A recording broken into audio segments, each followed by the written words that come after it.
بسم اللہ الرحمن الرحیم۔ خدا کی قسم یہ وظیفہ کبھی مت چھوڑنا، ایک بار یہ تسبیح ضرور پڑھ لیں۔ یہ وظیفہ اتنا خاص اور مجرب ہے، اور اللہ کا کرشمہ خود دیکھو گے کیسے آپ کے اوپر اللہ پاک کی کرم نوازیاں ہونا شروع ہو جاتی ہیں۔ یہ سارے وظائف کا بادشاہ ہے، یوں سمجھ لیجئے۔ اس کو کرنے کے بعد آپ دیکھنا کیسے اللہ پاک کی آپ کے اوپر رحمت ہوگی، کیسے آپ کے کام بنتے چلے جائیں گے۔ اس عمل کو کرنے والے کی زندگی میں آسانیاں پیدا ہونا شروع ہو جاتی ہیں۔ اس عمل کو کرنے والے کی زندگی سے مشکلات ختم ہونا شروع ہو جاتی ہیں۔ اس وظیفے کو کرنے والے کے تمام بگڑے کام بننا شروع ہو جاتے ہیں۔ آپ کے اوپر کسی بھی قسم کی بندش رکاوٹ ہے، آپ کا کاروبار کا مسئلہ ہے، کاروبار چل نہیں رہا، گھر میں جو بے برکتی ہے، مایوسی ہے، انشاءاللہ یہ تمام مسائل دور ہو جائیں گے۔ اکثر ایسا ہوتا ہے، کچھ لوگوں نے آپ کے اوپر نظر لگائی ہوتی ہے، آپ سے حسد کیا جاتا ہے، اس کی وجہ سے آپ کی زندگی میں مشکلات آنا شروع ہو جاتی ہیں۔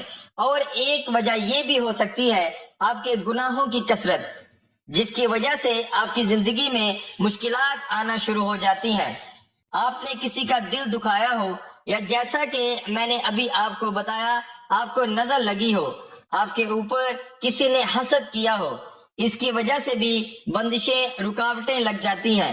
پھر انسان کی زندگی میں مایوسیاں آنا شروع ہو جاتی ہیں، کسی کام میں دل نہیں لگتا، جو بھی کام کرتے ہیں صحیح نہیں ہوتا، مقصد میں کامیابی نہیں ملتی۔ تو اس عمل کو کرنے کے بعد انشاءاللہ آپ کے اوپر سے ہر طرح کی جو بندشیں، رکاوٹیں ٹوٹ جائیں گی، اور آپ کی زندگی میں خوشیاں آ جائیں گی۔ جو بھی آپ کے مقصد ہیں، جو بھی آپ کی حاجتیں ہیں، وہ پورا ہونا شروع ہو جائیں گی۔ پہلے جو بھی آپ کام کرتے ہو وہ صحیح نہیں ہوتا، یہ آپ کے ذہن میں کوئی مقصد ہے، آپ کسی کام میں لگے ہو، اس میں آپ کو کامیابی نہیں مل رہی، دعائیں بھی کر رہے ہو لیکن آپ کو کامیابی نہیں مل رہی۔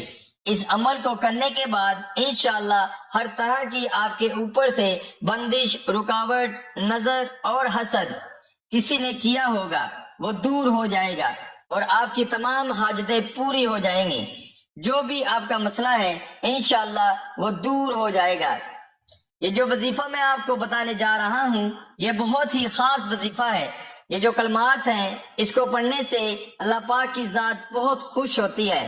تو آپ اس عمل کا طریقہ کار جان لیں، آپ نے کون سے کلمات کیسے پڑھنے ہیں، کتنی بار پڑھنے ہیں، کون سی احتیاط کرنی ہے، آپ اچھی طرح جان لیں۔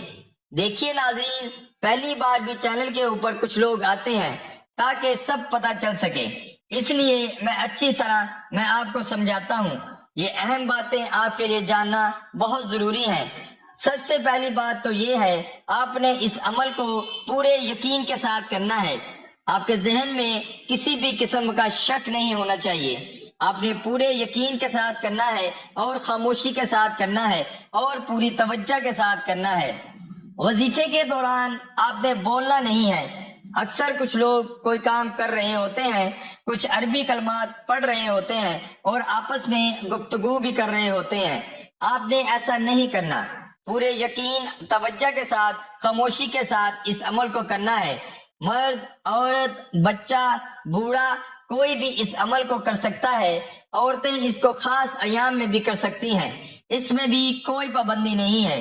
اس عمل کو کہیں بھی بیٹھ کر کیا جا سکتا ہے، بیڈ، کرسی، چارپائی، مصلے کے اوپر کہیں بھی بیٹھ کر آپ کر سکتے ہیں۔ پہلے آپ کوئی عمل کرتے ہیں، کوئی تسبیح کرتے ہیں، کوئی وظیفہ کرتے ہیں، اس کے فوراً بعد بھی اس عمل کو کیا جا سکتا ہے۔ اس کے بعد وقت، آپ اس عمل کو فجر، ظہر، عصر، مغرب، عشاء، تہجد، کسی بھی نماز کے بعد کر سکتے ہیں، یا آپ کسی نماز کے بعد نہیں کرنا چاہ رہے، جب بھی آپ کو وقت ملتا ہے آپ نے اس وظیفے کو کر لینا ہے۔ یہ باتیں میں آپ کو اس لیے بتا رہا ہوں، ایک تو یہ اس عمل کا حصہ ہے، اس کے علاوہ آپ کے ذہن میں کسی بھی قسم وہم اور شک نہ رہے۔ جب آپ کے ذہن میں وہم اور شک ہوتا ہے کسی کام کو لے کر، جب آپ وہ کام کرتے ہو پھر اس پر یقین بھی نہیں ہوتا، جب یقین کم ہو تو پھر عمل اثر نہیں کرتا۔ اس لیے آپ نے ان باتوں کو اچھی طرح جان کر اور اپنے ذہن سے وہم اور شک نکال کر اس عمل کو کرنا ہے، انشاءاللہ آپ کو بہت فائدہ ہوگا۔ اس کے بعد آپ پڑھیں گے اعوذ باللہ من الشیطان الرجیم بسم اللہ الرحمن الرحیم۔ آپ نے 11 بار پڑھنا ہے، یہ ایک ہی بار شمار ہوگا۔ اس کے بعد آپ نے درود پاک پڑھنا ہے، ایک بار میرے ساتھ بھی پڑھیے تاکہ ثواب مل سکے۔ اللہم صلی علی محمد وعلی آل محمد کما صلیت علی ابراہیم وعلی آل ابراہیم انک حمید مجید۔ اللہم بارک علی محمد وعلی آل محمد کما بارکت علی ابراہیم وعلی آل ابراہیم انک حمید مجید۔ یہ درود پاک آپ نے صرف 7 بار پڑھنا ہے آپ صلی اللہ علیہ وآلہ وسلم کی ذات پر، اور اگر کسی میرے بہن بھائی کو یہ درود پاک نہیں آتا تو اتنا بھی کہہ سکتا ہے صلی اللہ علیہ وآلہ وسلم۔ جو آپ نے کلمات پڑھنے ہیں وہ یہ ہیں: لا الہ الا اللہ، یا غنی، یا بہاب۔ یہ ایک ہی بار شمار ہوگا، آپ نے صرف 61 بار پڑھنا ہے۔ ہاتھ کی انگلی کے اوپر پڑھ لو، دل میں پڑھ لو، اگر تسبیح ہے تو آپ اس کے اوپر شمار کر سکتے ہو، اس میں کوئی پابندی نہیں ہے۔ اللہ پاک انسان کی نیت دیکھتا ہے۔ یہ اتنے جو ہیں نا قیمتی کلمات ہیں، اگر آپ ان کو اچھی طرح کر لیتے ہو تو انشاءاللہ اللہ پاک کے حکم سے آپ کے اوپر ایسی کرم نوازیاں ہوں گی، آپ کی تمام سارے بگڑے کام بن جائیں گے، تمام کام آپ کے سنور جائیں گے انشاءاللہ اللہ پاک کے حکم سے۔ جیسا کہ حدیث پاک میں بھی ہے افضل ذکر لا الہ الا اللہ، اور ایک اور حدیث پاک میں ہے بہترین دعا یوم عرفہ کی دعا ہے، اور بہترین بات جو میں نے اور مجھ سے پہلے پیغمبروں نے کہی وہ لا الہ الا اللہ، وہ اکیلا ہے، اس کا کوئی شریک نہیں، اس کے لیے بادشاہی ہے اور اس کے لیے حمد ہے، اور وہ ہر چیز پر قادر ہے۔ یہ ترمذی کی حدیث ہے۔ ایک اور حدیث پاک میں یہ بھی سنیے، اس کا تعلق قیامت کے دن حساب کتاب سے ہے، اس سے بھی اس کلمہ طیبہ کی فضیلت کا اسباب ہوتا ہے۔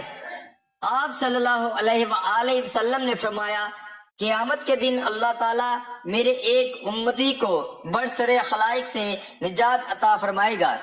اللہ نے 99 رجسٹرڈ کھول کر اس کے سامنے رکھ دے گا، ہر رجسٹرڈ کا طول عرض حد نگاہ تک ہوگا۔ پھر اللہ تعالیٰ کہے گا کیا تو اس میں درج باتوں میں سے کسی کا انکار کرتا ہے، یا تیرے خیال میں میرے لکھنے والے محافظین نے تجھ پر ظلم کیا؟ وہ امتی کہے گا نہیں اے میرے رب۔ اللہ فرمائے گا کیا تیرے پاس کوئی عذر ہے؟ وہ کہے گا نہیں اے میرے رب۔ اللہ تعالیٰ فرمائے گا کیوں نہیں، ہمارے پاس تیری ایک نیکی ہے، بلا شبہ آج تجھ پر کوئی ظلم نہیں ہوگا۔ پھر کاغذ کا ایک ٹکڑا نکالا جائے گا جس پر یہ درج ہوگا میں گواہی دیتا ہوں اس بات کی کہ اے اللہ کے سوا کوئی معبود نہیں، اور میں گواہی دیتا ہوں کہ محمد صلی اللہ علیہ وآلہ وسلم اللہ کے بندے اور رسول ہیں۔ اللہ پاک فرمائیں گے دونوں کا وزن کیا جاتا ہے تو دیکھ امتی کہے گا اے میرے رب اس ٹکڑے کی ان رجسٹروں کے سامنے کیا حیثیت ہے؟ اللہ فرمائے گا تجھ پر ظلم نہیں کیا جائے گا، بس سارے رجسٹر ترازو کے ایک پلڑے میں رکھ دیے جائیں گے، اور کلمہ شہادت والا کاغذ کا ٹکڑا دوسرے پلڑے میں رکھ دیا جائے گا، لیکن کاغذ والا پلڑا بھاری اور رجسٹروں والا پلڑا ہلکا ہو جائے گا، اس لیے کہ اللہ کے نام کے مقابلے میں کوئی چیز باری نہیں ہو سکتی۔ اس لا الہ الا اللہ کی اتنی فضیلت ہے۔ اس کے علاوہ ایک اور حدیث پاک ہے، آپ صلی اللہ علیہ وآلہ وسلم نے فرمایا کہ حضرت نوح علیہ السلام نے اپنے بیٹے کو 2 باتوں کی وصیت فرمائی، ان میں سے ایک بات یہ تھی کہ میں تجھے لا الہ الا اللہ کا حکم دیتا ہوں، پھر اس کی مزید فضیلت بیان فرمائی۔ 7 آسمان اور 7 زمینیں اگر ایک پلڑے میں اور لا الہ الا اللہ دوسرے پلڑے میں رکھا جائے تو یہ دوسرا پلڑا اس کلمہ کی وجہ سے باری ہو جائے گا، اور اگر ساتوں آسمان اور ساتوں زمینیں ایک بند ہلکا ہوں تو لا الہ الا اللہ اس کو توڑ دے گا۔ یہ سب حدیث پاک ہے۔ اس کے علاوہ بھی بہت سی اس کلمے کی فضیلت ہے۔ اگر میں آپ کو بتانے لگ گیا ہوں تو ویڈیو بہت لمبی ہو جائے گی۔ المختصر ناظرین یہ ہے، جب آپ اس عمل کو کرو گے انشاءاللہ آپ دیکھو گے کیسے آپ کے کام بنتے چلے جائیں گے۔ جو بھی آپ کے کام اٹکے ہوئے ہوں گے وہ صحیح ہو جائیں گے۔ آپ کا دولت کا مسئلہ ہے، صحت کا مسئلہ ہے، بیماری کا مسئلہ ہے، جو بھی آپ کی زندگی میں مشکلات چل رہی ہیں انشاءاللہ وہ مشکلات دور ہو جائیں گی۔ آپ کی زندگی میں خوشیاں آ جائیں گی، آپ کی زندگی میں آسانیاں آ جائیں گی اللہ پاک کے حکم سے۔ اس کے بعد اللہ پاک کا یہ اسم مبارک یا غنیو، اس کی بھی بہت طاقت ہے۔ جب آپ اس کو ملا کر پڑھو گے انشاءاللہ غنی بھی کر دے گا۔ یا غنیوں کا مطلب ہے اللہ غنی ہے۔ عام طور پر غنی کا یہ مطلب لیا جاتا ہے کہ مال و اسباب اس قدر زیادہ ہوں کہ کسی کا محتاج نہ ہونا پڑے۔ اللہ ہر چیز کا خالق ہونے کی بنا پر اس کا مالک ہے۔ ہر طرح کے خزانے اس کے پاس ہیں۔ اس بنا پر وہ اپنی مخلوق پر بے نیاز ہے۔ اسے مخلوق سے اپنے لیے کسی چیز کی طلب نہیں، اس لحاظ سے وہ غنی ہے۔ اللہ اس لحاظ سے بھی غنی ہے کہ وہ ہر مانگنے والے کا سوال سنتا ہے، اس کی حدیث کے مطابق عطا کرتا ہے۔ اس کے بعد یا وہابو، اس کی بھی بہت سی برکات ہیں۔ اس کا مطلب ہوتا ہے سب کچھ عطا کرنے والا۔ جو بھی آپ کے مسائل ہوں گے اللہ پاک آپ کو سب کچھ عطا کر دیں گے۔ وہ مسائل دور کر دیں گے، وہ آپ کی حاجت پوری کر دیں گے، وہ آپ کی جو دعائیں آپ مانگ مانگ کر تھک گئے ہو انشاءاللہ وہ قبول کر لیں گے۔ جو بھی بندش، جو بھی رکاوٹیں ہوں گی وہ اللہ پاک کے حکم سے ٹوٹ جائیں گی انشاءاللہ۔ اس وظیفے کی برکت سے ہی آپ کی زندگی میں آسانی آنا شروع ہو جائے گی۔ لیکن آپ نے دعا بھی مانگنی ہے اللہ پاک سے کہ اے اللہ میری زندگی میں آسانی آ جائے، اے اللہ تو سچا بادشاہ ہے، اے اللہ تو ہر چیز پر قادر ہے، تو میری مشکلات دور کر دے، میری پریشانیاں دور کر دے، میری دعائیں قبول کر دے۔ جو بھی میرے اوپر بندش ہے، جو بھی میرے اوپر رکاوٹیں ہیں وہ دور کر دے۔ اے اللہ تو ہر چیز پر قادر ہے۔ اور اللہ تعالیٰ سے دعا کیجیے گا کہ ہمارے صغیرہ و کبیرہ گناہ معاف فرمائے اور ہمیں گناہوں سے توبہ کرنے کی توفیق عطا فرمائے۔ اور جو لوگ حضرت آدم سے لے کر آج تک فوت ہو چکے ہیں ان کی مغفرت فرمائے اور ہمیں ہدایت والے راستے پر چلنے کی توفیق عطا فرمائے۔ اور جو لوگ حضرت آدم سے لے کر آج تک فوت ہو چکے ہیں ان کی مغفرت فرمائے اور ہمیں ہدایت والے راستے پر چلنے کی توفیق عطا فرمائے۔ اللہ پاک سے دلی دعا ہے اللہ پاک میرا سنانا اور آپ کا سننا اپنی بارگاہ میں قبول اور منظور فرمائے۔ آمین ثم آمین۔